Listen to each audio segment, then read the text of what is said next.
Praise the Lord, জয় যিশু। খ্রিস্টে আমার প্রিয়জনেরা, আমার খ্রিস্টিত ভাই ও বোনেরা, হয়তো তুমি চিন্তা করতে পারছো তুমি অনেক দুর্বল, তুমি অনেক অসহায় এবং তোমার কোনো শক্তি নেই, সামর্থ্য নেই, কেউ তোমাকে সাহায্য করছে না, নিজেকে অসহায় ফিল করছো, তুমি কিছুই করতে পারছো না। তাহলে তুমি ঠিক জায়গায় দাঁড়িয়ে আছো, তুমি একদম পারফেক্ট প্লেসে আছো। কারণ তুমি সবকিছু যদি করতেই পারো, তাহলে তুমি ঈশ্বরকে কিভাবে খুঁজবে? তার জন্যই তো তুমি ঈশ্বরকে খুঁজবে। তাই যিশু তোমাকে বলছেন, আমার সন্তান, আমি তোমাকে ভালোবাসি এবং তুমি ঠিক জায়গায় দাঁড়িয়ে আছো। আমার সামর্থ্যে, আমার অভিষেকে আমি তোমাকে ভরিয়ে দেব। তুমি সব কিছু করতে পারবে, তুমি সব কিছু করতে পারবে আজকে থেকে, এখন থেকে। ঈশ্বরের অনুগ্রহ, আশীর্বাদ তোমার মধ্যেই আছে। যিশু তোমাকে বলছেন, আমার সন্তান, তুমি সব কিছু করতে পারবে। তোমাকে আমি সবচাইতে ছোট করেছি এর জন্যই, যেন তুমি বড় বড় কাজগুলো, বড় বড় কর্তৃত্বগুলো করতে পারো। পুরো একটা দেশ, পুরো একটা কাজের জায়গায় সুপারভাইজার, ম্যানেজার, অধিকার এবং ভালো ভালো পজিশনে তুমি কাজ করতে পারো। তাই তোমাকে সবচেয়ে ছোট করেছি। তাই তুমি সমস্ত কিছুর ঊর্ধ্বে যেতে পারবে, উপরে থাকতে পারবে। কারণ তোমাকে ছোট থেকেই যিশু বড় করছেন। যখন আমরা ছোট অনেক কাজগুলো দিয়ে থাকে, আমাদের মনটা আমাদের খারাপ হয়ে যায়, দুঃখ আসে। কাজের জায়গায় যদি আমাদের 10 জনের কাজ আমার একার উপরে দিয়ে রাখে, তোমার একার উপরে দিয়ে রাখে, তখন আমাদের মনে আমরা গজগজ করি না। ঈশ্বর বলছেন, আমার সন্তান, তুমি খুশি হও, তুমি করো। কারণ যিশু বলেন যে আমাকে শক্তি যোগান, তার মধ্যে আমি সব কিছু করতে সাধ্য। তুমি বলো, প্রভু আমাকে শক্তি দেন, তার মধ্যে আমি সব কিছু করতে পারি। তুমি এভাবে শিখবে, আর প্রভু তোমাকে ওই উপর স্থানগুলোতে নিয়ে যাবে। তুমি চিন্তাই করতে পারবে না যে যিশু তোমার জন্য হাই কোয়ালিটির অভিষেক রেখেছেন।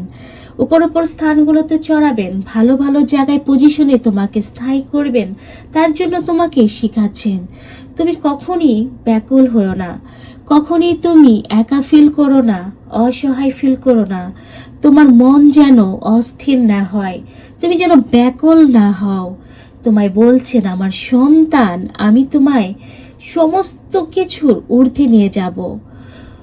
যিশুর নামে সমস্ত বাতিল হয়ে যাক তোমার চিন্তা ভাবনার ভার, তোমার কষ্ট, তোমার দুঃখ, তোমার দুর্বলতা, তোমার অসহায়, তুমি ঈশ্বরের আজ্ঞা মানতে পারো না, সেই সমস্ত কিছু ঈশ্বর নিয়ে নিলেন এবং তোমাকে নতুন অভিষেক দান করলেন, শক্তি দিলেন। তোমার অন্তরে যে আত্মা, তাকে আবার চালিত করলেন। আবার যিশু তোমায় ভালোবাসেন, তুমি সব করতে পারবে, ঊর্ধ্বে যেতে পারবে। তুমি বলো, আমাকে দ্বারা কিছুই হবে না। না, যিশু তোমাকে দ্বারাই সমস্ত কাজ করবেন। যিশু তোমাকেই করবেন। যিশু যখন এক গাধাকে ব্যবহার করতে পারে, এবং সারা জেরুজালেম কত আনন্দের সাথে, যিশু কোনো ঘোড়া, হাতির উপরে চলে আসেন, এক গাধা, নম্র এক গাধা, অসহায় এক প্রাণী যে হাজার হাজার বস্তা বহন করে চলে, সে গাধাকে যিশু ব্যবহার করলেন। তাহলে তোমাকে কেন পারবে না? যিশু তোমাকেও ব্যবহার করবেন এবং তোমাকে উপর স্থানগুলোতে চড়বেন। মনে রাখবে, যিশুর অভিষিক্ত এবং সেই শিষ্য এবং যিশুর সে প্রিয় মানুষগুলোই যা নম্র, যা কিছুই জানে না, অসহায় এবং ছোট, তাদেরই তিনি ব্যবহার করেন এবং উপর স্থানগুলোতে চড়ান। যিশু তাদেরই ভালোবাসেন। পাপীদের কাছে এসেছেন, আমাদের কাছে এসেছেন। যিশু কোনো ধার্মিকদের জন্য আসেননি, যিশু তোমার জন্য, আমার জন্য এসেছেন। যিশু আমাদের নিয়ে যাবেন সেই স্থানগুলোতে। তাই তুমি ব্যাকুল হও না, তুমি কষ্টে ভেঙে পড়ো না। আমরা অনেক সময় বলি, আমরা প্রার্থনা করি, কেন আমরা প্রার্থনায় সাড়া পাই না? কেন এই সমস্যাটা হয়? কেন কেন যিশু আমায় উত্তর দেয় না? কেন আমি এত প্রার্থনা করার পর, গির্জা করার পর আমি আমি কোনো কিছুতে উঠতে পারি না? আমার সমস্যা চলেই আসে, আমার একটা পর একটা হচ্ছে। কেন যিশু, তুমি দেখছো না আমার কষ্ট? তুমি কি নেই?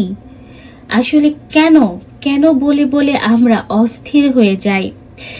তাই যিশু বললেন যে আমি তোমাকে যা বলি তুমি তাই শোনো। আমি তোমাদের বলছি এবং আমি তোমাদের শিখাচ্ছি। একটা কথা যিশু কেন বলছেন, কি বলতে চান, কিসের জন্য আমাদের এই কাজগুলো হয় না, প্রার্থনায় সাড়া পাই না, কেন আমাদের জীবনে বাধা চলে আসে? তার উত্তর পেতে হলে আসুন আমরা বাইবেল শুনি। যোহন লিখিত মঙ্গল সমাচার 2 অধ্যায় 5 থেকে।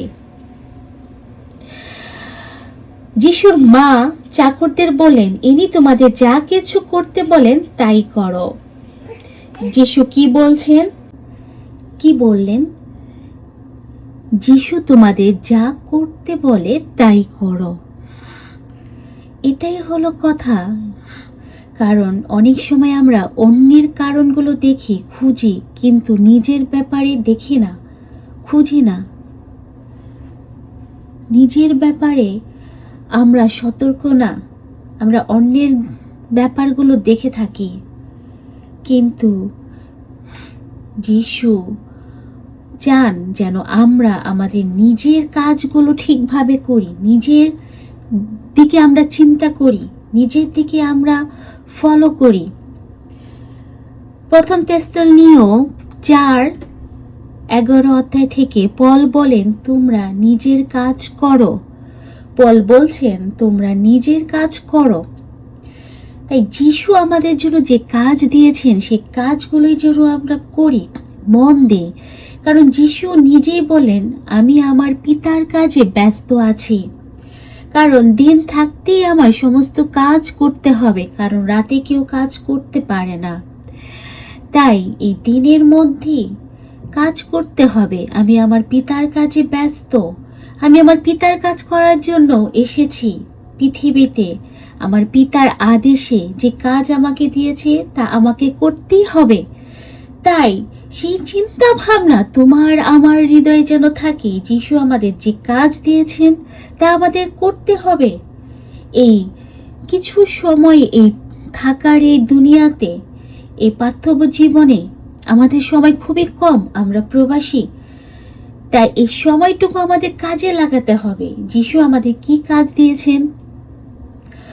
তুমি যার জন্য খাবার বানাচ্ছ, তুমি হয়তো বলবে আমার পরিবারের জন্য, ছেলের জন্য, স্বামীর জন্য, শ্বশুর শাশুড়ির জন্য। না, এই চিন্তা যেন তোমার মধ্যে না আসে যে তাদের জন্য কাজ করে করে আমি সময় পাই না, আমি এত ব্যস্ত হয়ে গেছি, আমি যিশুকে সময় দিতে পারি না। তুমি যে কাজ করছো সেটা যিশুর কাজ তোমাকে দিয়েছে, যিশুর কাজই তোমাকে দিয়েছে। তুমি যাদের জন্য খাবার বানাচ্ছ, যা কিছু করছো তুমি যিশুর জন্যই করছো, যিশুর কাজই তোমায় দিয়েছে। তুমি ডিউটি করছো সেটা যিশুর কাজই। তুমি ঘরে খাবার বানাচ্ছ, ঘর ক্লিন করছো, সেটা যিশুর কাজই তোমার জন্য। যা কিছু তোমার জীবনে তুমি করছো তার সমস্ত কিছু যিশুর কাজ তোমার জন্য। তুমি সেই কাজটাই মনোযোগ দাও, সেই কাজটাই তুমি করো, সেই কাজের মাধ্যমে কন্টিনিউ প্রতি মুহূর্তে তাকে ধন্যবাদ, প্রশংসা, স্তুতি করো। প্রভু তোমাকে ধন্যবাদ, তোমাকে আমরা পেয়েছি প্রভু, তুমি আমাদের ভালোবাসো এবং আমাদের জন্য জীবন দিয়েছো, মুক্তি করে দিয়েছো প্রভু। তুমি আমাদের যে কাজ দিয়েছো সেই কাজটার জন্য আমরা করতে পারি ঠিক মতো। সে পবিত্রতার কাছে সাহায্য চাও, আমরা যেন মানুষের ব্যাপারে, মানুষের চিন্তায় বিচলিত হয়ে না থাকি, এই পৃথিবীতে এই জাগতিক বিষয়ে যেন চিন্তিত হয়ে না থাকি। আমরা যেন সে কাজটা করতে পারি যে কাজটা প্রভু আমাকে দিয়েছেন। আমি আমার প্রভুর কাজে যেন ব্যস্ত থাকতে পারি, নিজের কাজ করা, খাবার বানানো, ছেলে মেয়েদের দেখাশোনা, অফিসে ডিউটি করা, ঠিক সময় প্রভুর কাছে সময় দেওয়া, এই সমস্তই প্রভুর কাজ তোমার জন্য। তুমি পরিবারের জন্য কিছুই করছো না, এটা ঈশ্বর তোমাকে দিয়েছেন এই কাজ, সেই কাজটাই তুমি করছো। সেটাই চিন্তা যেন তোমার থাকে, যেভাবে যিশু বলেছেন আমি আমার পিতার কাজে ব্যস্ত। যিশু এসেছেন আমাদের সুস্থ করতে, নিরাময় করতে, আমাদের খাবার জুগিয়ে দিতে, আমাদের তার বাণী জানতে, শিখাতে। সে কাজ পিতা তাকে দিয়েছেন। আমাদের মাঝে সেটা করার জন্য, এবং যিশু যে কাজ আমাদের দিয়েছেন, শিখিয়েছেন, সেই কাজটা যেন আমরা পৃথিবীতে করি, আমাদের পরিবারে, কাজে, ঘরে, সমস্ত জায়গায় যেন আমরা সেই কাজটা করি, এবং সেটা অন্যের কাজ মনে করে না, সেটা সংসারে এত খাটনি আমাকে প্রেশার দেয় সেটা বলে না, কাজের জায়গায় আমাকে কেন এত অভিযোগ, আমাকে এত কাজ দেয় সেটা না, যিশুর কাজই তোমাকে দিয়েছেন করার জন্য। তুমি এই চিন্তায় সেটা গ্রহণ করতে শিখো। দেখবে যিশু তোমাকে উপর উপর স্থানগুলোতে চড়াবে, কারণ তোমার ছোট থেকেই তোমাকে অভিষেক দিচ্ছেন প্রভু, শিখাচ্ছেন, কারণ তোমাকে বড় বড় জায়গায় কর্তৃত্ব করাবেন, বড় বড় স্থানে তোমাকে বসাবেন বলে, বড় বড় দায়িত্বগুলো তোমাকে দেবেন বলে যিশু তোমাকে প্রস্তুত করছেন। খ্রিস্টেতে আমার ভাই ও বোনেরা, আমরা যেন পবিত্রাত্মার কাছে এই শক্তি এবং এই অনুগ্রহ কৃপা যাচনা করি, প্রভু তুমি আমাকে যে কাজটা দিয়েছো সেই কাজটাই যেন আমি মনোযোগ দিয়ে করতে পারি, সে কাজের দিকেই যেন আমার মন থাকে, সে কাজটা যেন আমি করে যেতে পারি। আমার ছেলে মেয়ের জন্য কিছুই না, স্বামীর জন্য, পরিবারের জন্য, চাকরি না, টাকা পয়সা না, আমার জন্য কিছুই না, আমার জন্য এক যিশু। আমার লক্ষ্য থাকতে হবে আমার ঈশ্বরের সাথে যুক্ত থাকা, তার সাথে যোগাযোগ রাখা, যেন আমি যে কাজটা উনি দিয়েছে সে কাজটা যেন করতে পারি, যে আমাকে যিশু দিয়েছেন তার কাজ, তাই আমি করছি। তিনি আমাকে এই লোকটাকে দিয়েছেন, তাই আমি তাকে টেক কেয়ার করছি, তাকে সহ্য করছি। তুমি যখন ধৈর্যে এবং সহ্যে যেমন অনেকটাই তুমি এগিয়ে যেতে পারবে। অনেক সময় সংসারে অনেক মানুষের কথা আমরা শুনতে পাই না, কটু কথা বললে আমাদের অনেক কষ্ট হয়, আমরা উত্তর দিয়ে ফেলি, কেউ বদনাম করলে, কেউ আঘাত দিয়ে কথা বললে আমরা ভুলতে পারি না। তাই পবিত্র আত্মার কাছে আমরা প্রার্থনা করব আমরা যেন সেটা ভুলতে পারি, আমরা যেন সেটা পবিত্র আত্মা আমাদের সে কৃপা দেয়। এবং যখন তুমি গুণগুলোকে তুমি গ্রহণ করে তার ঊর্ধ্বে যেতে পারবে, যখন কোনো চিন্তা তোমাকে ব্যাকুল করবে না, যখন কোনো আঘাত তোমাকে কষ্ট দিচ্ছে না, যখন নাকি কেউ কটু কথা বলছে তুমি চুপ করে থাকতে পারো, তুমি স্থির থাকতে পারো, তাহলে তুমি হাই কোয়ালিটিতে আছো। প্রভু তোমার অন্তরে বাস করছে, তোমার মনে শান্তি আছে, এবং উপর উপর স্থানগুলোতে প্রভু তোমায় চড়াবে। যে তোমায় বদনাম করুক, তোমার পিছে আঘাত করুক, তোমার পিছে থেকে তোমাকে টানুক, কোনো কিছুই করতে পারবে না। যেখানে প্রভু হাত, সেখানে কেউ কিছুই করতে পারে না। প্রভু তোমার ডান পাশে আছেন, তোমায় সাহায্য করছেন, তোমায় নিয়ে চালিত করবেন, প্রভু তোমায় উপরে উঠাবেন। যখন প্রভু উঠান কেউ তা বন্ধ করতে পারে না, নিচেও নামাতে পারে না। তোমায় বিশ্বাস রাখতে হবে, এই গুণগুলো চেক করে দেখতে হবে তোমার অন্তরে আছে কিনা, তুমি ক্ষমা দিতে পারো কিনা, তুমি রেগে না যাও কেউ কিছু বললে, তুমি স্থির থাকতে পারো কিনা, তুমি চুপ করে থাকতে পারো কিনা। চুপ করা অনেক বড় শক্তি, অনেক বড় হাতিয়ার, এবং অনেক বড় অনুগ্রহ যে ঈশ্বর তোমার অন্তরে বাস করে। তোমার মনে শান্তি আছে কিনা, তুমি শান্তিতে আছো, তোমার মনে একটা আনন্দ কাজ করবে, তোমাকে কোনো আঘাত কষ্টই দিতে পারবে না, তোমাকে টলে ফেলতে পারবে না। তুমি জানো যেটা আমার বাস্তব জীবনে আমি শুনলাম যে আমার পরিবারের সকলে কেউ কিছু একটা করেছে, খারাপ একটা ব্ল্যাক ম্যাজিকের মতো কাজ, তখন আমার ভিতরে শান্তি একটুকু নষ্ট হয় না, আমার ভিতরে আনন্দ ছিল। কারণ আরেকটা আনন্দ এর মধ্যেই ছিল যে এক অভিষিক্ত ব্যক্তি আমাকে বলেছেন, উনি আবার বলেছেন যে প্রভু তোমাকে ধরে রেখেছে, তাই তোমাকে ক্ষতি করতে পারবে না, কোনো কিছুই তোমার আঘাত করতে পারবে না। তা এটা আমি জানি, এটা না বললেও আমি আমার মনে শান্তি থাকতো, কারণ যিশুর সাথে আমার কানেকশন আছে, আমি ওনাকে ভালোবাসি, তার সাথে আমার সম্পর্ক আছে, তা আমি ভয় পাই না এই জাদুটোনা, এই পৃথিবীর এক শয়তানিক কার্যকারী কোনো কিছুতেই না। তুমি ভয় পাবে না যে তোমায় যাই করুক, তোমাকে আঘাত করুক, তোমাকে ক্ষতি করার চেষ্টা করুক, তোমার বাড়ি শুনে তোমাকে কিছু বলা করার চেষ্টা করুক, কোনো কিছুই তোমায় আঘাত করবে না। যিশু বলেছেন শয়তানের বিরুদ্ধে কোনো অস্ত্র তোমার মধ্যে কাজ করবে না, কারণ তিনি লড়বেন তোমার হয়ে, তোমার পাশে দাঁড়িয়ে থাকবেন।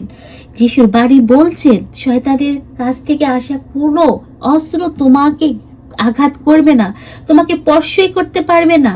তাই তোমায় ভয় পেতে নেই, তুমি শুধু বিশ্বাস এবং যিশুর সাথে যুক্ত থাকা, তার বাণী স্মরণ রাখা, বাণী মেনে চলা, এই কাজগুলো তোমার ভিতরে যদি থাকে, পৃথিবীর কোনো কিছুতেই ভয়, শয়তানের কোনো কার্যকারী কোনো কিছুতেই ভয় তোমাকে পেতে হবে না, ভয় তোমার মধ্যে কাজ করবেই না। তোমাকে দেখে যে শয়তানিক কাজগুলো করে শয়তান ভয় পাবে, ও তো ঠিক আছে, ও তো সবকিছু ঠিক করছে, কিভাবে সম্ভব, ওই ভয় পেয়ে চলে যাবে, নিরাশ হবে, হতাশ হবে এবং চলে যাবে তোমার কাছ থেকে, অন্য কাউকে খুঁজবে যেখানে ওই ভয় পাওয়ে এবং ঈশ্বরের সাথে দূরত্ব ব্যক্তিদের খুঁজবে যাদের ওই আঘাত করতে পারে। তাই খ্রিস্টে আমার প্রিয়জনেরা, আমরা যেন সজাগ থাকি, আমরা জাগ্রত হয়ে আমরা আমাদের যিশুর কাজেই যেন ব্যস্ত থাকি এবং এই কাজে আমরা যেন ব্যস্ত থেকে প্রভুর সাথে যুক্ত হয়ে থাকতে পারি। তাহলেই আমরা সমস্ত কিছু ঊর্ধ্বে যেতে পারবো। যিশু খ্রিস্টের বাণী এমন ভালোবাসা তোমার জীবনে পূর্ণতা নিয়ে আসুক। জয় যিশু।